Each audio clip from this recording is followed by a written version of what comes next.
Hi, class. First of all, want to welcome you to the summer session of ADMS 3660. There are a few small things that I want to share with you that I believe are important to you regarding the general process of how the course is going to work, and of course, the marking that's done throughout the course. So let me start by explaining to you possibly the most important thing about this course, and that is that the course outline that is included in the E-class is the only guide for dates and times and what is required regarding the course. Please understand that the courses are migrated from one session to another. There may be challenges in the migration. There may be date flip-flops that occur. So if you're looking for guidance as to when is the project due, when is the quiz due, et cetera, then the place to find that is in the course outline. And certainly if anything is an apparent conflict to you, please don't hesitate. You can text me, you can email me, and in an emergency, you can even call me. So absolutely, that is not a problem.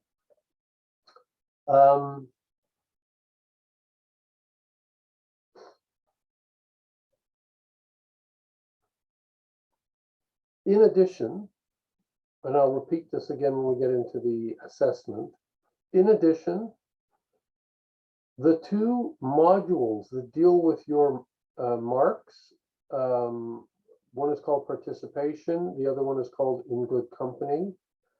Both of them have rubrics. A rubric is an explanation of the instructions that we've given to the marker so that they can mark your paper, so that you know what the expectation is in terms of getting the best mark possible. So please find the rubrics, print them out, look at them, and keep them in mind. It seems that E-class works better if you're using Chrome as your browser and not Safari.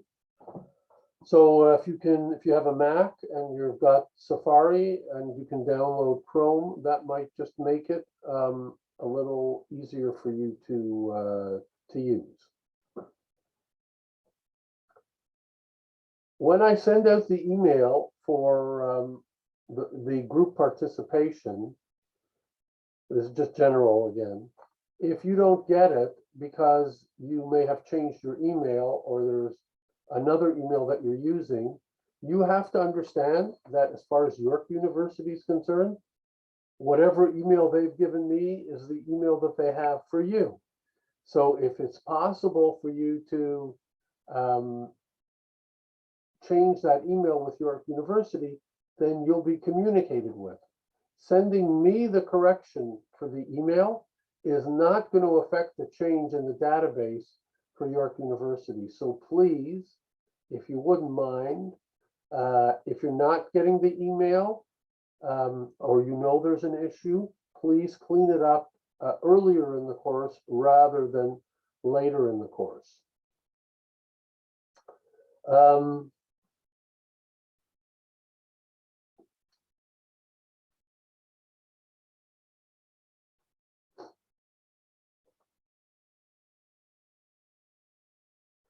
Finally, it's helpful for me, this is for the foreign students or students that are in another country. It's very helpful for me if when you send me an email, your name as you are registered at York is the identity that shows up in the email address. Otherwise, I don't know who I'm communicating with, and you may end up with me deleting your email because I just think it's some spam mail. So I would advise you, and I think this is going to be true for all of your teachers, that if you have an email that's got a whole bunch of letters and numbers, etc., that you change that ID so that when you send that email out, the teacher gets to see who the student is that's sending it. Otherwise, I have no idea who you are, and you may not get a response because my spam could have automatically deleted it. So that would be important. And finally, on the general aspect of it, this is a highly accelerated course. You've got 7 weeks from the beginning to the end of the course, whereas I think normally we have like 12 or 13. So you're really going to be working at high speed, and I appreciate that that is a very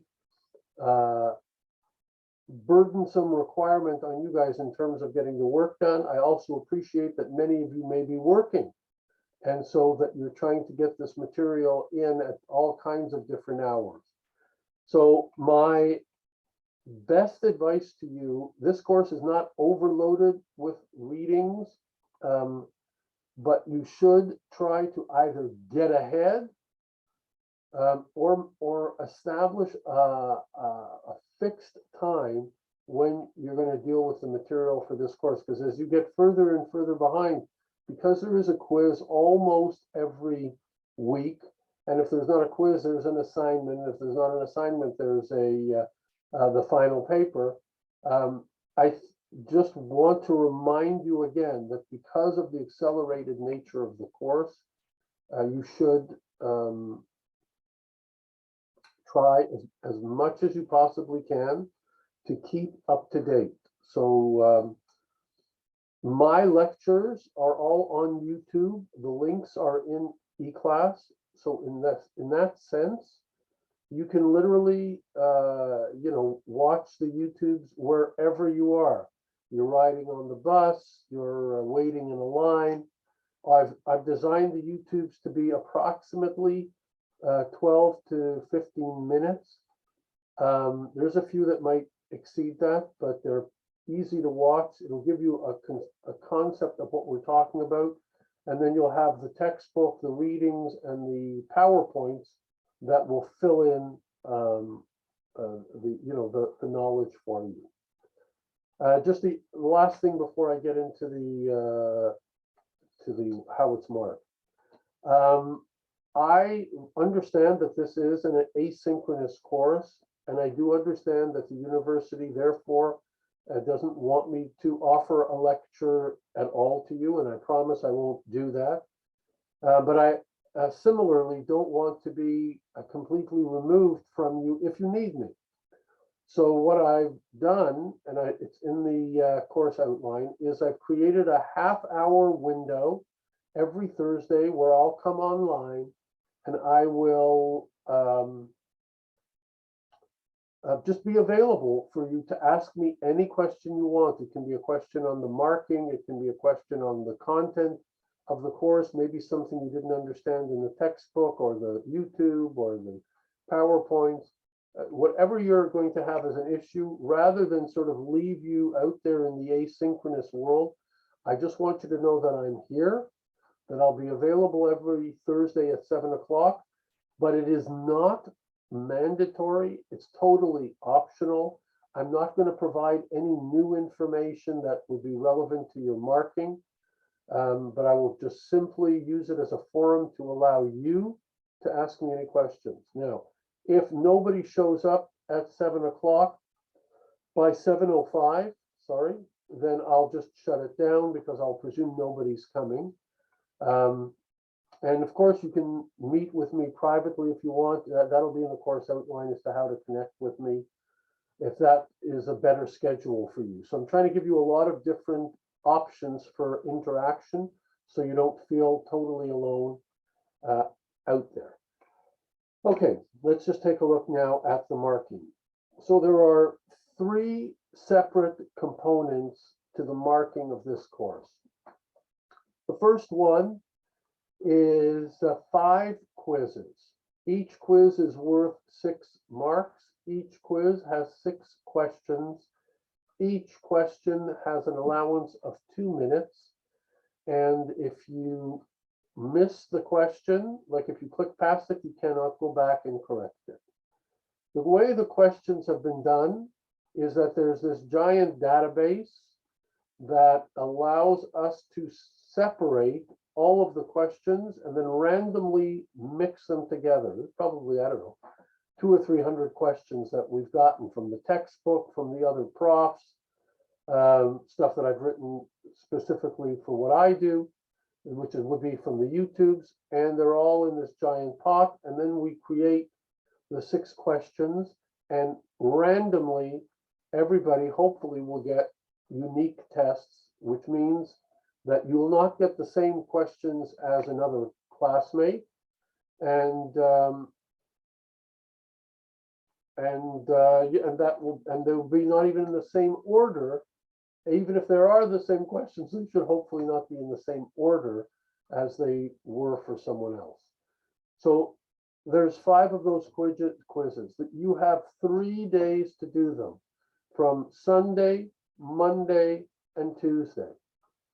Now, 6 questions, 12 minutes of your time. You've got plenty of time to do it.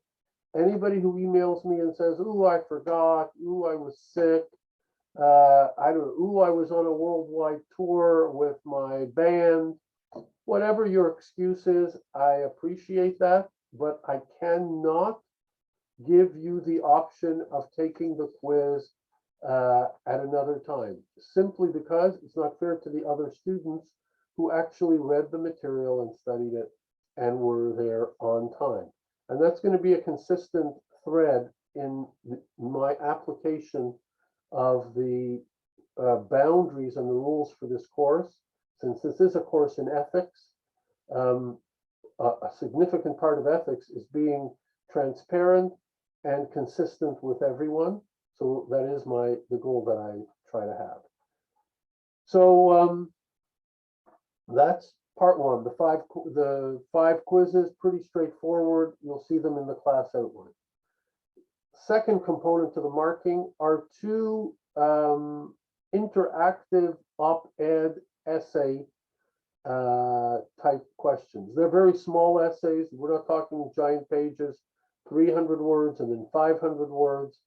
So not overburdening you in any way, shape, or form.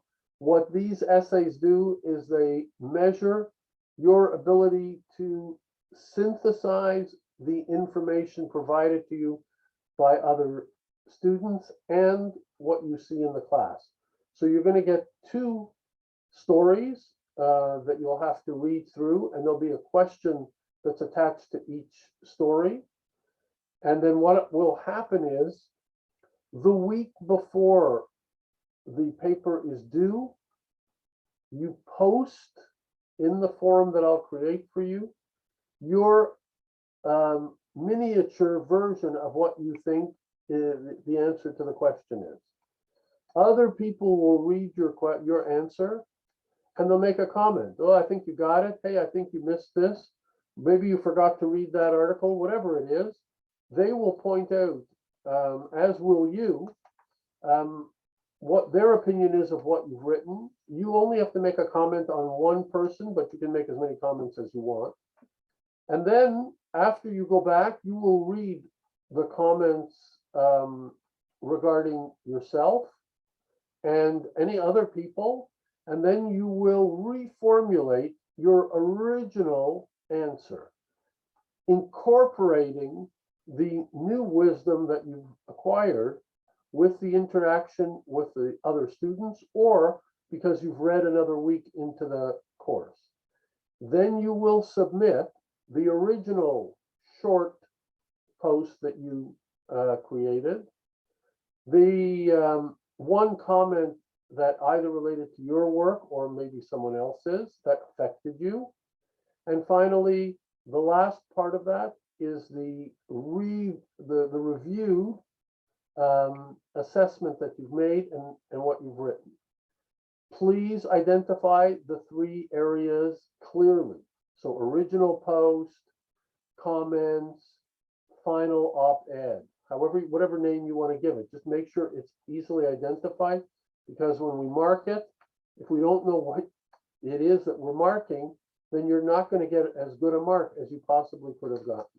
There are 2 of these forums, and they're, I think, reasonably straightforward, but the thing to do is to look at it now and see what you think and how what it means to you. And again, any problems that you have, please don't be shy. I am right here available for you guys. The final component, so those 2 components, the quizzes and the op-eds, the short forums, are worth 60% of your mark. And then there's a final group project. I'm going to be creating groups within the first week or 2 of the course, and I will email everybody which group they're in and the contact information for the other members of your group. With great rapidity, you should connect with each other on a WhatsApp, on some sort of a forum where you can all be together, and you can, again, obviously introduce yourselves. You need to select a team leader, and that leader needs to notify me that he or she is the team leader, because all my communication with your group, any questions that you have about what you're supposed to do, et cetera, is only going to be with that team leader. And that team leader is going to be the person who submits the final paper that you end up crafting, again, on the link that is going to be provided in eClass. So please pay attention to that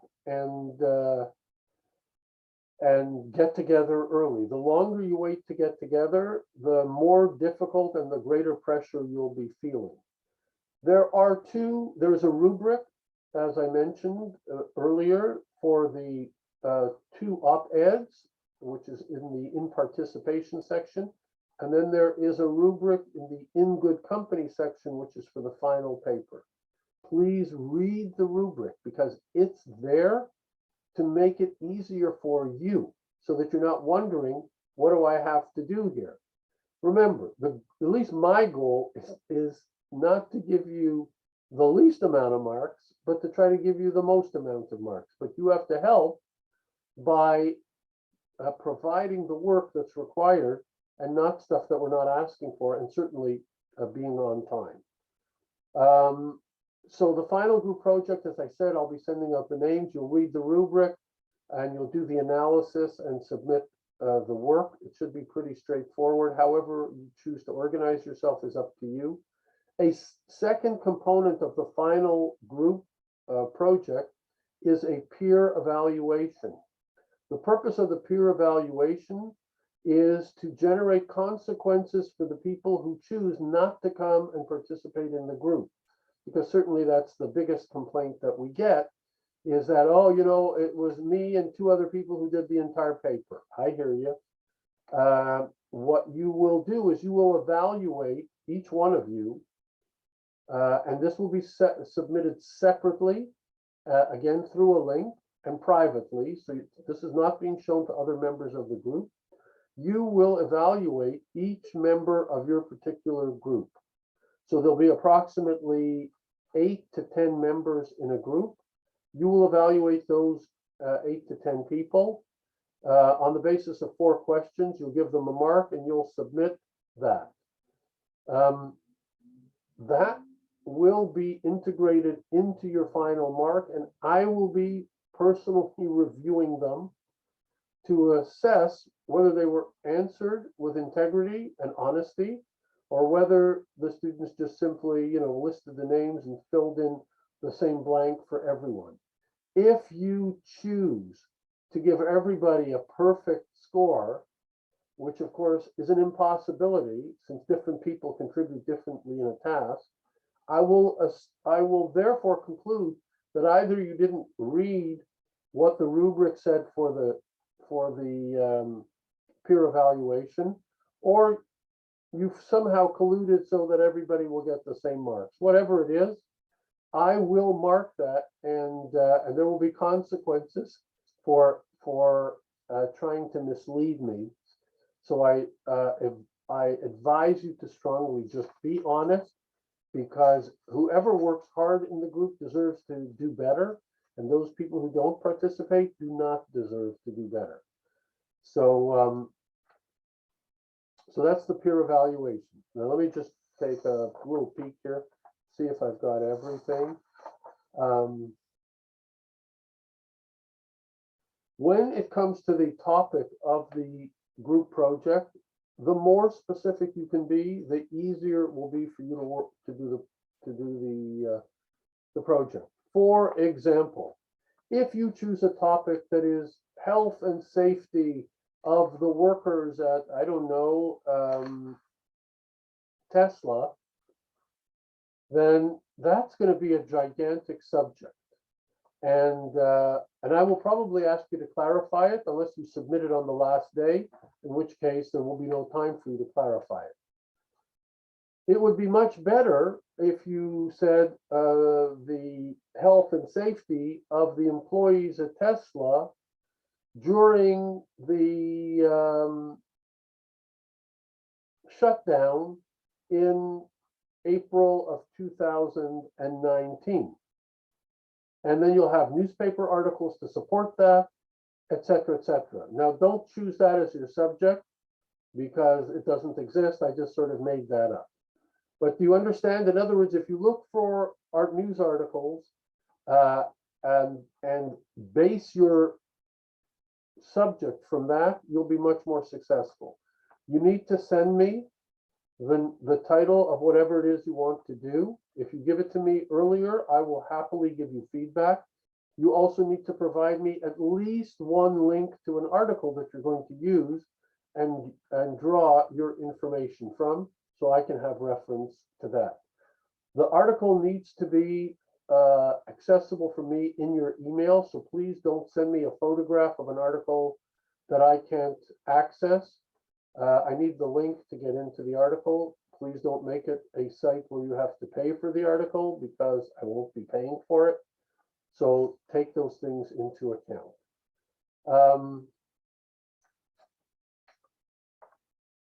So did the peer evaluation. Okay.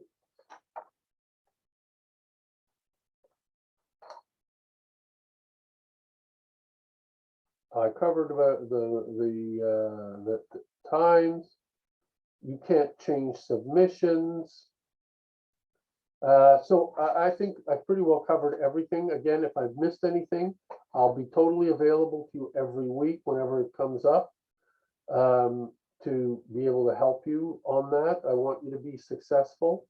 So I want to wish you all the good fortune, and it should be easy for you to accomplish a great mark in this course. And I will thank you very much.